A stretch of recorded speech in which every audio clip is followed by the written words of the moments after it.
Welcome to this week's virtual Drasha.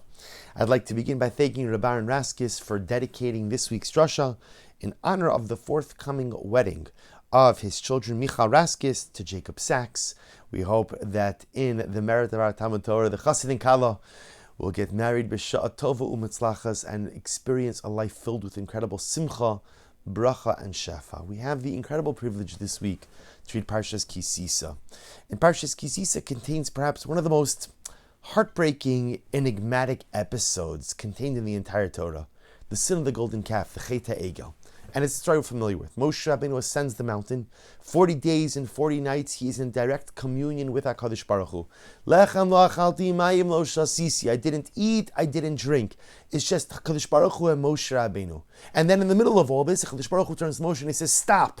Lech reid, get out of here, go back down. Kishiche samcha, for your nation has corrupted itself. And that communion is interrupted. Moshe Rabbeinu returns back down to the camp with the tablets in hand. And then the Torah records something amazing. This is in Parak Lamed Beis Pasuk Yutes, chapter 32, verse 19. So the Torah writes, Vahi kasher karav el hamachaneh. Moshe Rabbeinu is coming down the mountain. He's approaching closer to the machaneh, to the camp. Vayares ha'egel, and he saw the golden calf. Umecholos, and he saw not only they build a calf, but they are playing instruments. They were dancing or they were celebrating around the calf. Vayichar af Moshe. Moshe Rabbeinu gets so angry. Vayashlech miyadav es haluchos. He threw down the luchos. Vayishaber osam tachas hahar. Ultimately, again, and he breaks them at the base of the mountain. And the Mefarshim raise a very interesting question. Why did Moshe Rabbeinu have to break the luchos? Why did he have to break the tablets? After all, I understand you don't want to give it to the Jewish people right now. That's fine. Put them down. Say, HaKadosh Baruch Hu, can you hold these for me? Can I deposit them here? Or just leave them on the mountain? Trust me, no one's coming to steal the luchos. So why don't you just go ahead, put them down on the mountain, descend down to the camp, see what's going on, try to fix whatever's going on, and that's it. Remember, these were not ordinary tablets. As the Torah itself tells us, these tablets were written be'etzba Elokim. They were written by none other than the Ribono Shalom himself. So it wasn't just that the tablets contained the law. It's the tablets contained the law as written by the Ribono Shalom. So holy, so magnificent, so incredible. So why break them? Just put them down. Don't deliver them right now to Klal Yisrael. Come back for them later. And the Mefarshim, the commentaries give a variety of different answers. The Sforno explains that Moshe Rabbeinu just felt that the people were so profoundly undeserving of this gift. They were so undeserving of the luchos that Moshe Rabbeinu felt this is not just the question of I'll put it down and get it to them later. They were undeserving of it. So because they were undeserving of it, he just chose to break it, just to throw it down, to smash it. Other commentaries, the Ibn Ezra and others explain that in fact it was different. The luchos were exceptionally heavy. But there was a miracle, and Moshe Rabbeinu was able to go ahead and summon up superhuman strength in order to carry the tablets. But as Moshe Rabbeinu descended the mountain and saw that the Jewish people had engaged, whether it was an act of idolatry or just a terrible aveira, tashash kocho, his strength left him. So some of the commentaries explain it's not as much that Moshe Rabbeinu threw down and broke the luchos, but rather they fell out of his hands. He simply lacked the superhuman strength. As he came down for the mountain, he was girded with this superhuman strength. But when he saw the aveira that they had committed, the strength left him and the luchos simply fell out of his hands. But I want to share with you another approach. There's an incredible and magnificent story told about the great tzaddik, Rav Shmelka of Nikolsburg. Rav Shmelka of Nikolsburg was not just a great Talmid Chacham and one of the great Hasidic luminaries, one of the great rebbes of his time, but Rav Shmelka of Nikolsburg was also known as an incredible Baal Tzedakah, an incredibly charitable individual, to the point that Mamish, he would give away, the last dollar from his pocket, whatever he had. If someone in need came to him, he would go ahead and share whatever he had, even if it was the last little bit, with another. And so the story is told that one time a poor person showed up at the Rebbe's home, knocks on the door. Rav Shmelka opens the door, says, "Yes, Rabbi Yid, how can I help you?" And this impoverished Jew begins to tell his sob story about, again, how he has no money, how he had a whole bunch of bad business deals, all bunch of things, down on his luck, everything. The Rebbe begins to get very emotional. He reaches into his pockets, no money. He reaches into the Bekisha, no money. He runs into his study. He opens the drawer where he normally used to keep some tzedakah funds. No money. He looks all around the house. There is no money. There is no money. So finally the Rebbe has an incredible idea.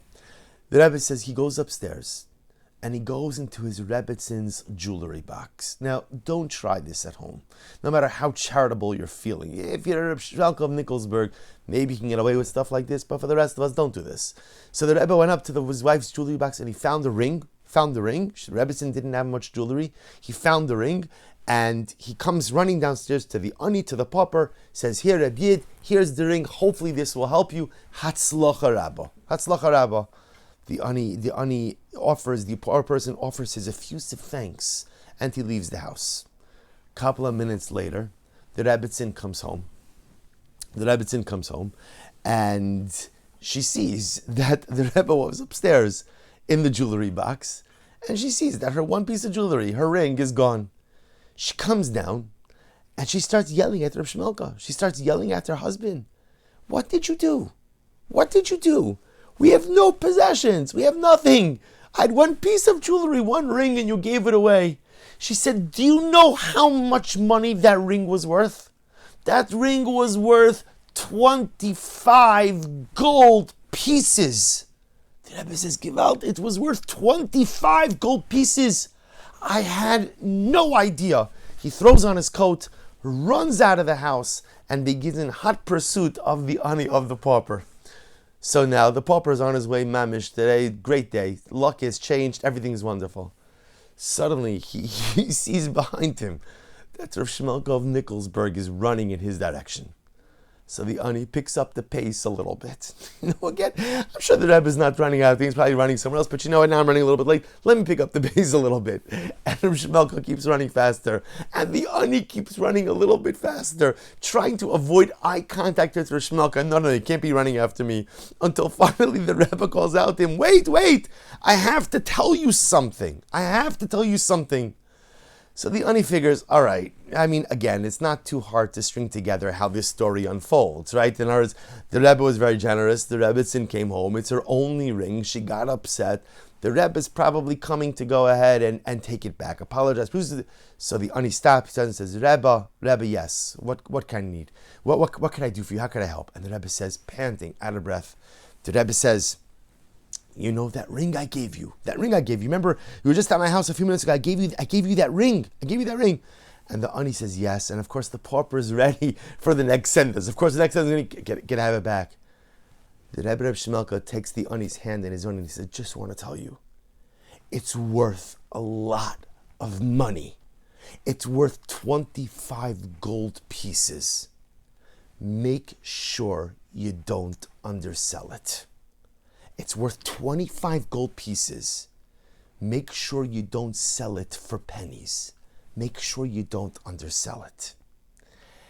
Rav Shmelka was teaching us an incredible lesson.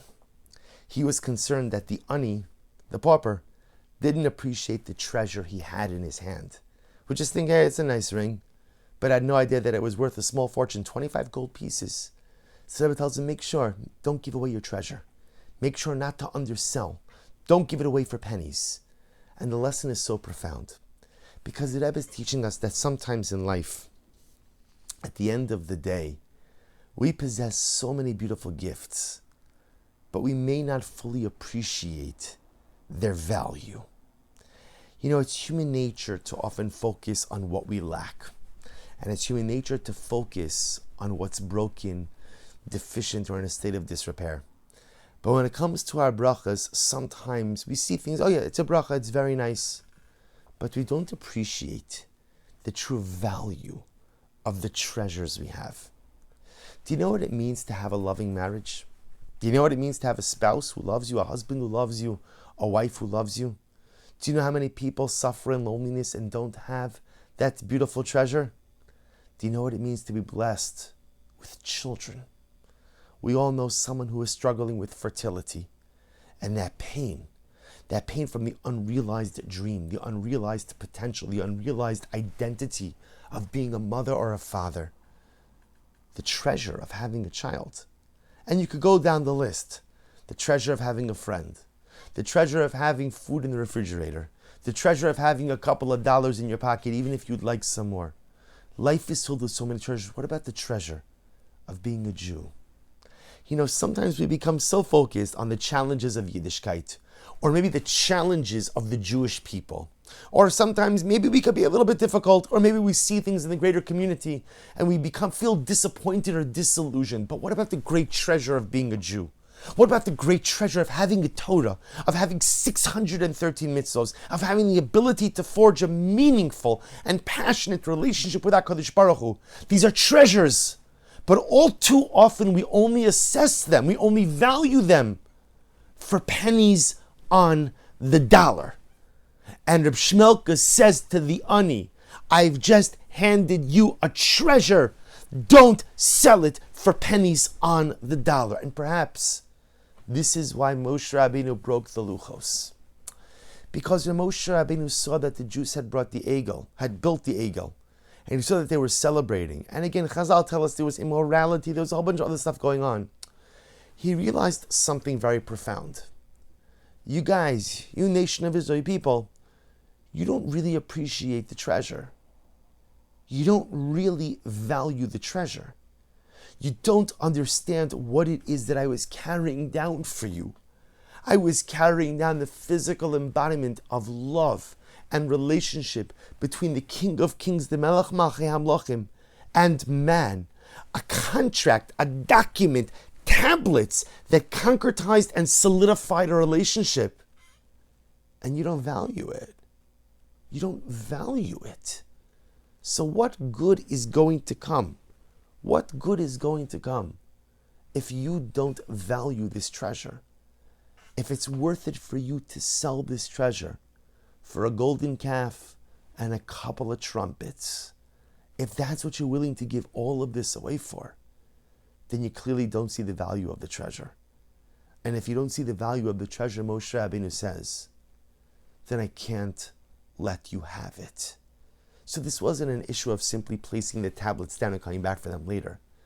When Moshe Rabbeinu saw what had happened, he realized that Klal Yisrael sold their treasure, the most precious treasure, the treasure of relationship with Hashem, for pennies on the dollar. And if that's how you treat the treasure, Moshe Rabbeinu says, I'm sorry. I just can't bring myself to deliver it to you.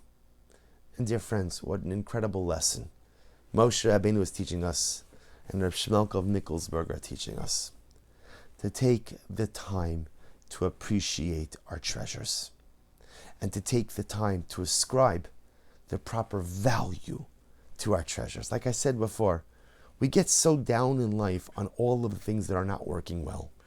And we get so down in life about all of the things that we feel are just misfiring.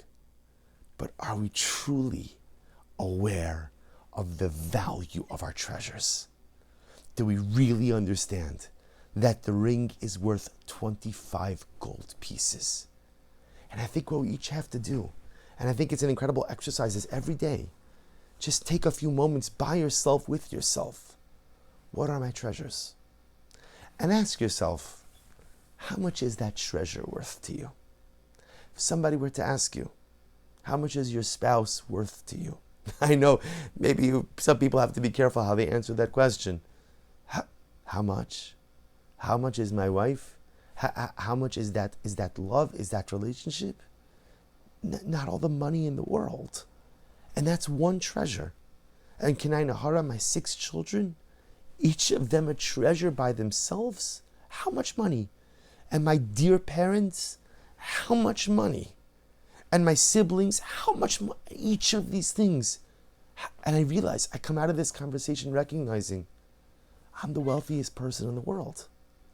I possess storehouses of treasure. I just have to be mindful to always ascribe to them the proper valuation. This was the lesson of Moshe to Klal Yisrael. This was the lesson of Rav Shmelka of Nikolsburg to the pauper. And it's the lesson we must learn and live each and every day. Appreciate your treasures. Value your treasures. Take stock of your treasures each and every day. Wishing everyone a good Erev Shabbos and a beautiful Shabbos Kodesh.